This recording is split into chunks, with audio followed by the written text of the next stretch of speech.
وہ عظیم واقعہ جب انسان کی اللہ سے ملاقات ہوئی، جب اللہ کی تجلی کے سارے پردے ہٹ گئے، وہ نور جسے دیکھ کر موسیٰ علیہ السلام پر غشی طاری ہو گئی۔ وہ کون سا مقام تھا جہاں اس کائنات کے مالک کا ظہور ہوا تھا؟ اس جگہ کی کیا حالت ہوئی؟ وہ جگہ آج کہاں ہے؟ اس ویڈیو میں ہم مقدس مقام کوہ طور کے بارے میں جانیں گے، جہاں موسیٰ علیہ السلام نے اللہ کی تجلی دیکھی تھی۔ جب حضرت موسیٰ علیہ السلام کو مصر سے جلا وطن کیا گیا تو آپ مدین پہنچے، جہاں آپ نے حضرت شعیب علیہ السلام کی بیٹی صفورہ سے نکاح کر لیا اور وہیں بس گئے۔ مدین میں آپ علیہ السلام 10 سال تک مقیم رہے۔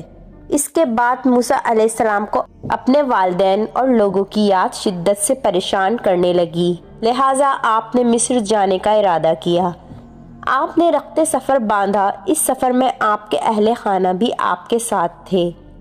مدین سے مصر کا سفر ایک لمبا سفر تھا اور راستہ بھی خنکی اور بیابانوں سے بھرا ہوا تھا۔ سفر کی ایک تاریک رات تھی، ہوا میں خنک تھی اور موسم سرد تھا۔ موسیٰ علیہ السلام کوہ طور کی جانب بڑھ رہے تھے۔ طور اس راستے میں واقع تھا جو مدین سے مصر کی طرف جاتا ہے۔ جب آپ کوہ طور کے پہاڑ کے نزدیک پہنچے تو راستے سے بھٹک گئے۔ آنکھ کا بھی انتظام نہ تھا، ساتھ ہی آپ کے گھر والے، غلام اور بکریاں تھیں۔ سردی بڑھتی ہی جا رہی تھی، لہٰذا اس سرد رات میں ہواؤں سے محفوظ رہنے کے لیے آپ نے ایک جگہ پڑاؤ ڈالا۔ وہاں آپ نے پتھروں کو رگڑ کر آگ جلانے کی کوشش کی، مگر ناکام ہو گئے، کیونکہ سردی کی شدت اور ہواؤں کا بہت زور تھا، اس لیے آگ نہیں جل رہی تھی۔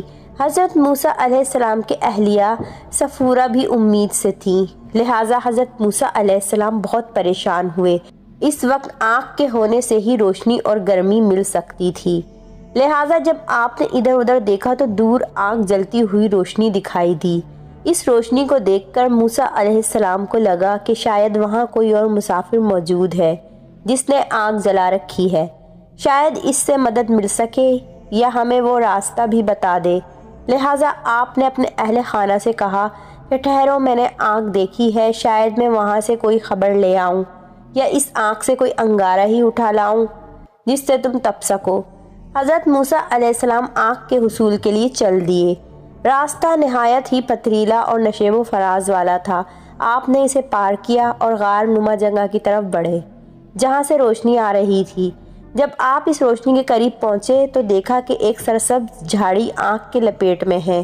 آگ پوری آب و تاب کے ساتھ بھڑک رہی ہے، لیکن وہ آگ درخت کی خوبصورتی میں اضافہ کر رہی تھی۔ ایسا لگتا تھا کہ درخت روشنی سے جگمگا اٹھا ہے۔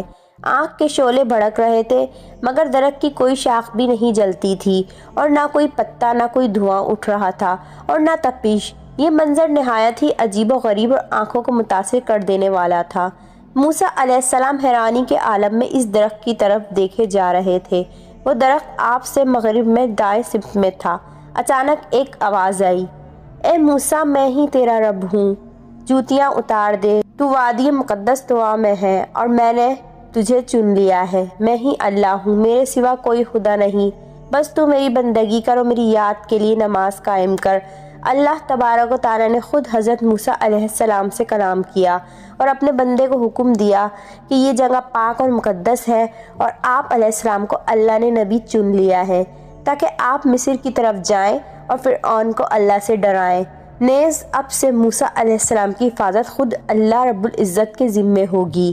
پھر اللہ نے حضرت موسیٰ علیہ السلام سے فرمایا، اے موسیٰ، یہ تیرے ہاتھ میں کیا ہے؟ حضرت موسیٰ علیہ السلام جو اس واقعے پر حیران و پریشان تھے، فوراً بولے، یہ میری لاٹھی ہے، اس پر ٹیک لگا کر چلتا ہوں، اسی سے اپنی بکریوں کے لیے پتے جھاڑتا ہوں، اور بھی بہت سے کام ہیں جو اس سے کرتا ہوں۔ اللہ رب العزت نے حکم دیا، اے موسیٰ، اسے پھینک دو۔ حضرت موسیٰ علیہ السلام نے فوراً حکم کی تعمیل کی اور اپنا عصا پھینک دیا۔ اچانک کیا دیکھتے ہیں کہ زمین پر گرتے ہی وہ عصا سانپ بن گیا جو ادھر ادھر بھاگنے لگا۔ اس پر موسیٰ علیہ السلام ڈر گئے، پلٹ کر بھاگے اور مڑنے کی ہمت نہ کی۔ فوراً ارشاد باری تعالیٰ ہوا، موسیٰ پلٹ آؤ اور خوف نہ کرو، تم بالکل محفوظ ہو، اس عصا کو پکڑ لو اور ڈرو نہیں، ہم اسے پھر ویسا ہی کر دیں گے جیسا یہ تھا۔ جب حضرت موسیٰ علیہ السلام نے ڈرتے ڈرتے اس سانپ کو پکڑا تو وہ پھر سے عصا بن گیا۔ پھر اللہ نے حکم دیا، اپنے گریبان میں اپنا ہاتھ ڈالو، وہ بغیر کسی عیب کے چمکتا ہوا نکلے گا۔ حضرت موسیٰ علیہ السلام نے حکم کی تعمیل کی اور اپنا ہاتھ اپنے گریبان میں ڈال کر باہر نکالا تو ایسا نور اور چمک نکلا جو بے مثال تھی۔ لہٰذا یہ دو معجزے حضرت موسیٰ علیہ السلام کو عطا کر دیے گئے۔ جب موسیٰ علیہ السلام نے اپنے رب سے کلام کیا اور کوہ طور سے واپس لوٹے تو کوئی شخص بھی آپ علیہ السلام کے چہرے کی طرف دیکھ نہ پاتا تھا۔ حضرت موسیٰ علیہ السلام کے چہرے اور آنکھوں میں حسن اور نور آ گیا تھا کہ اس تجلی کو دیکھنے کے بعد آپ کی طرف دیکھنے والا آپ کے حسن کی تاب نہ لا پاتا تھا۔ حضرت موسیٰ علیہ السلام کسی کی آنکھوں میں آنکھیں ملا لیتے تو اس شخص پر ہیبت طاری ہو جاتی تھی۔ کوہ طور سے واپس آنے کے بعد آپ مصر کی طرف روانہ ہوئے۔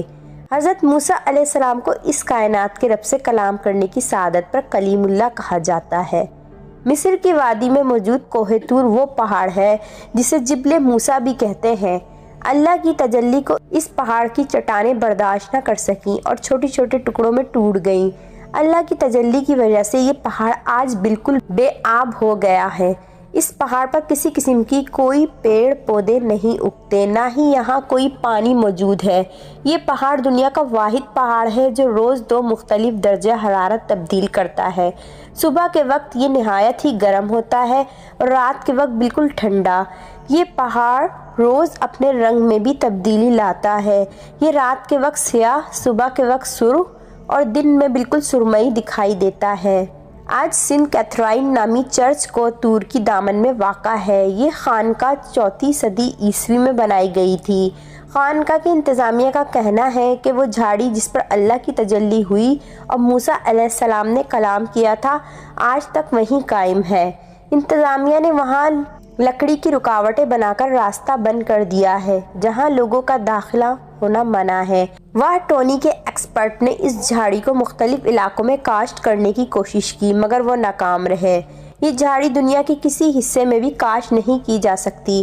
آخرکار اس جھاڑی کی ایک کلم جھاڑی سے کچھ دور ہی بو دی گئی اور وہاں پودا نکل آیا۔ سائنسدانوں نے اس جھاڑی کو معجزہ تسلیم کیا ہے۔ بہرحال اس واقعے میں بہت سارے پوشیدہ پیغام موجود ہیں جن میں ایک اہم پیغام یہ بھی ہے کہ اتنی عظیم اور سخت پہاڑ اللہ کی تجلی کو برداشت نہ کر سکا اور جل کر سرما ہو گیا، لیکن ایمان والوں کا دل اللہ کی تجلی کو برداشت کر لیتا ہے۔ یہ مسلمانوں پر اللہ کی خاص رحمت ہے کہ اللہ کے کلام قرآن مجید کو ہم اپنے دلوں میں محفوظ کر سکتے ہیں۔ یہ دل اتنا عظیم و بابرکت ہے جسے دیکھ کر فرشتے بھی حیرت زدہ رہ جاتے ہیں، جیسا کہ اللہ نے قرآن مجید میں فرمایا، اگر ہم نے اس قرآن کو پہاڑ پر اتار دیا ہوتا تو تم دیکھتے کہ یہ پھٹ جاتا اور دب جاتا۔